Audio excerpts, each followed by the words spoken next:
Hello, and thanks for joining us. This is Roadmap 2019, where we talk to some of the major actors in Nigeria's march to the polls of next year.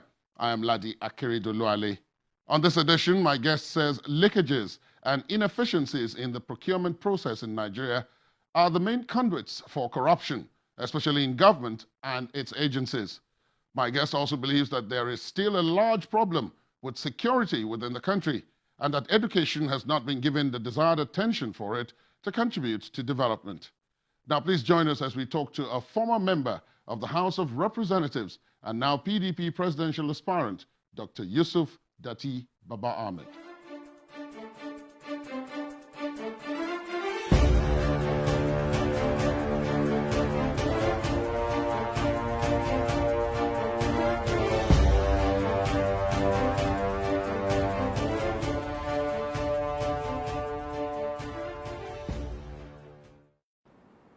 Dr. Yusuf Datti Baba-Ahmed, thank you so much for speaking with us on Roadmap 2019. My pleasure, sir. Now, I'll start from what is probably your greatest passion at this point, and that is education, before we even get into politics at all. What do you make of education in Nigeria at this moment? What do you make of it in terms of standard setting and what we're producing in terms of the output of the educational institutions at various levels? Regarding the output, permit me to quote former CBN Governor, present Emir of Kano, His Royal Highness Muhammad Sanusi II. While CBN Governor, he said 60% of Nigerian graduates were unemployable, in quote. That is very unfortunate. A couple of years down the line, the percentage would have gone much higher. Why do you say that? Yeah, because nothing has happened, particularly in the last 3 years, to reverse the trend.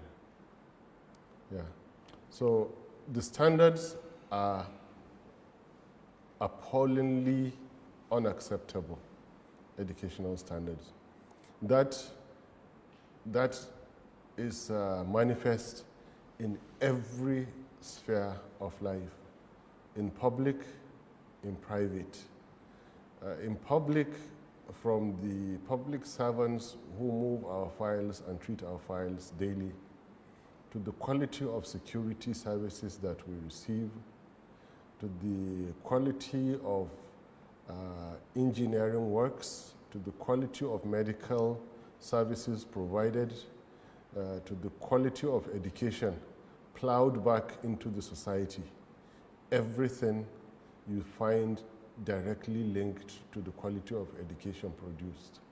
It is appallingly unacceptable.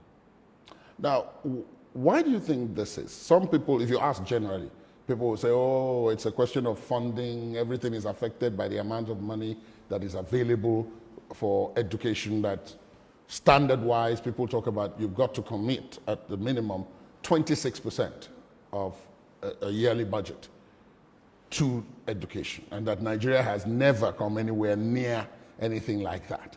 Is it funding, in your view? There are two fundamental issues with funding. There is the absolute amount, there is the relative amount.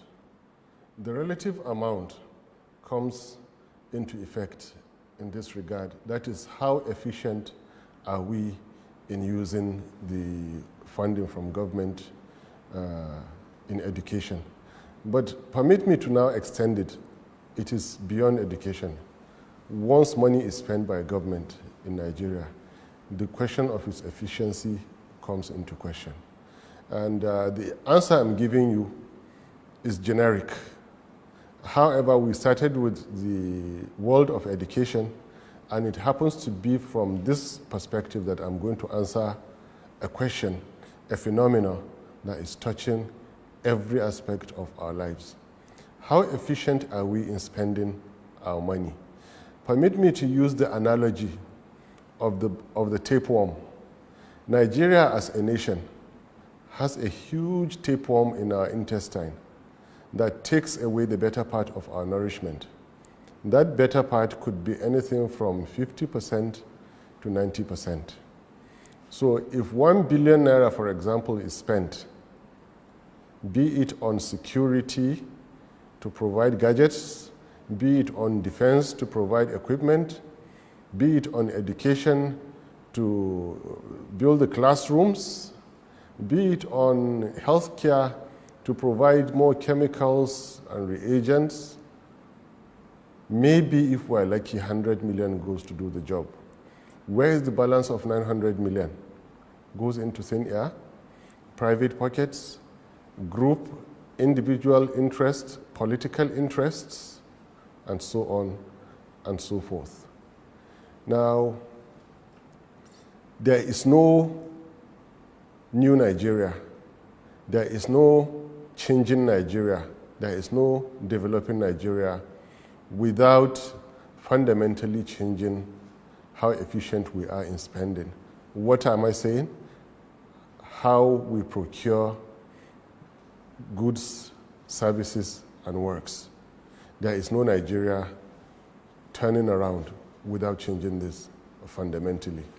So the amount up in absolute terms spent on education is inadequate, and in relative terms, the efficiency in deploying those funds is in fact nearly criminal. Wow. Now, let me come specifically to why we're here, which is your ambition to be president. Yes. Why do you think you should be? Why do you choose to express this ambition at this point in time? This is the right time to express it. Before now, it is getting late. It is, in fact, late beyond now. Forgive any semblance of immodesty from the question you asked me, but you asked it. I am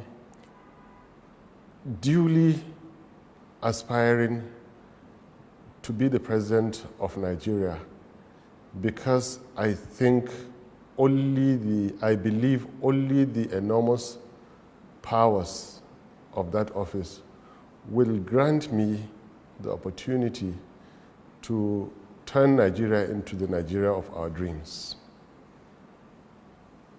And because I find myself as someone who truly say what I mean, and I do what I say. I have just spoken to you about procurement. There might have been over 1,000 individuals that have been to the National Assembly in the Fourth Republic. I beg you to go to the National Assembly and find out who earnestly ever did anything about procurement in Nigeria. I did. Irrespective of the Due Process Act, Public Procurement Act, due process that has been in place, I remain the only member in getting to 20 years of Nigeria's Fourth Republic that sponsored the bill called Prohibition of Inflated Government Contracts Bill. If you ask me one thing that will turn Nigeria around, it is that. So I say what I mean, and it is the right thing, and I do what I say, and it is the right thing. Now, there will be many people who will say, how do you differentiate yourself from the others? That's just what I told you now. Just that one thing? Just that one thing. I am that simple. I'm that straight. But in that case, I should ask you to expatiate a little on that, because many people hearing you will not get what you're getting at. Yeah. You talk about the Prohibition of Inflated Contracts Bill. Yeah, as an example. Yeah, what does that mean, and how do you relate that to turning Nigeria around, as you say? Right. Nigeria spends money, and we don't tend to see the results of the money being spent. You just asked me about education. Yes. And I'm saying that there is lack of efficiency in spending money. That lack of efficiency I'm speaking about is another way of presenting the corrupt and criminality aspects of inflating government works, products and services in the process of their procurement to enrich selves. And the corollary is that if you stop that, automatically you are multiplying by a high factor the amount of products, the amount of works, and the amount of services available to your government instantly, without spending more. With the 1 billion naira I used to you as an example, if you take out the 90% inflation in 1 billion naira, you are getting 9 to 10 times the amount of products. You are getting 9 to 10 times the amount of services and works. So if 10 kilometers of road is done, you could easily achieve 100 kilometers with the same amount. This is the beginning of a new Nigeria. Any well-meaning leader in Nigeria that does not do that does not announce it from the Eagle Square, that this is the beginning of a new Nigeria, is about to fail Nigeria again.